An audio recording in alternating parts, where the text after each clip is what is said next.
I have to wait a few minutes before I start talking for this to actually go live, but it goes live sooner on other things. So anyway, here we are. I am Jen Lederer, communication strategist. I am here to help you communicate with more clarity, creativity, and impact. And today I want to talk about how to influence a room. Specifically, I'm talking to leaders, people who either you are an entrepreneur, a solopreneur, a business owner who wants to be or is a thought leader in your industry. You are always the one at kind of the cutting edge of what's next. You can't help but future trip into what's possible. And you are often the first one talking about these things.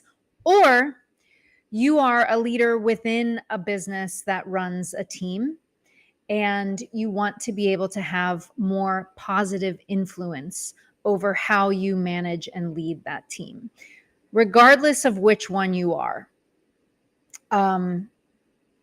this is applicable because having influence, curating influence is so important if you want to bring change. And I'm going to be talking about this all week. Every Tuesday, Wednesday, Thursday, I go live right here, same time, same channel, 12 p.m. Eastern. And this is kind of a big thing to tackle. So we're going to take it one step at a time. And today, my hot tip for you may or may not be exciting news. Because in order to influence a room, the first thing you have to not only be aware of, but to master is yourself. You have to know yourself, to know what you are bringing to the table, what energy you are bringing into the room. And it's not even about knowing it so you can change it, right? Because that becomes manipulation where you're now contorting yourself to be something that you're not, to control the outcome. That may work for a time, but that is not sustainable influence because you can't sustain something that you're not. So what I am talking about is how well do you know yourself? How much are you willing to take ownership of your own triggers, your own challenges, your own insecurities, right? Because if you want to genuinely be able to influence a room simply by being in it, right? We're not even getting to saying the words yet. Saying the things. But the people who have true influence, it starts before they even open their mouth. It starts as soon as they walk into the room. You have felt it. You have seen it before. Maybe you are the one who oftentimes has that effect on the room. So what is happening? There is a presence, there is an aura that somebody has when they know who they are. Because ultimately, if you are wanting to eventually influence others to change, you have to first meet them where they are. In order for you to be able to identify where they are, you have to identify where you are.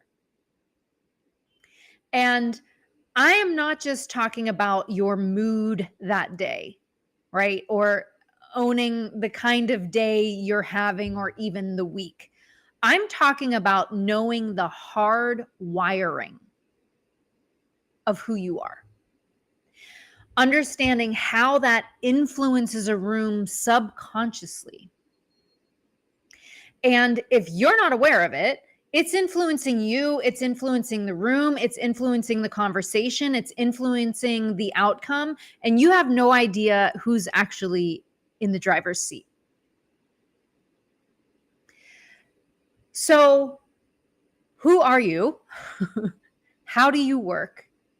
How do you move? How do you respond? How do you react? These are all things that in the context of when you can't quite put your finger on why someone is so great, why someone has so much positive influence. Now, let me disclaim that this is not speaking to the people who want to manipulate, who want to be toxic, who want to control, right? But I will say, the more that you know who you are, the more that you understand what integrity feels like, which integrity just means being in alignment with your truth. The more you can identify those who are not, the more you can know when someone is on some bullshit. And the more confidently you will be able to maneuver out of that situation or influence it in a different direction. So that's the conversation for today. Know yourself. That is the first step that I take with every single one of my clients. We start there. I bring them through a whole process that allows them to see themselves differently because, I've talked so much about having a strong perspective. This is one of the first steps you need to take to understand what is your perspective and where is it coming from. Because we absolutely can change our perspective on the world, but oftentimes, and I will say the only times it actually changes is because we shift something internally. We actually start seeing things differently. So you have to meet yourself where you are. That is the first step. Not always the most comfortable conversation, but it is incredibly empowering. That ownership that comes with knowing yourself, that vibrates so powerfully outside of you. And then when you are coming into a space and you are comfortable in your skin, you are confident in who you are, you actually aren't so concerned with, am I saying the perfect thing? Is my elevator pitch exactly what it should be? Because none of that actually matters, because the energy that you hold speaks way louder than any of the words you might put together with you or your robot that you collaborate with these days. So that's what I'm leaving you with to chew on today. How well do you know yourself? How aware are you of what you are bringing into any given circumstance? Is it driving the train without you realizing it? Or are you taking full ownership of it and understanding how it influences not only the room, but you? That's it. I will be back tomorrow. We will continue this conversation. Leave your thoughts in the comments. I would love to hear it.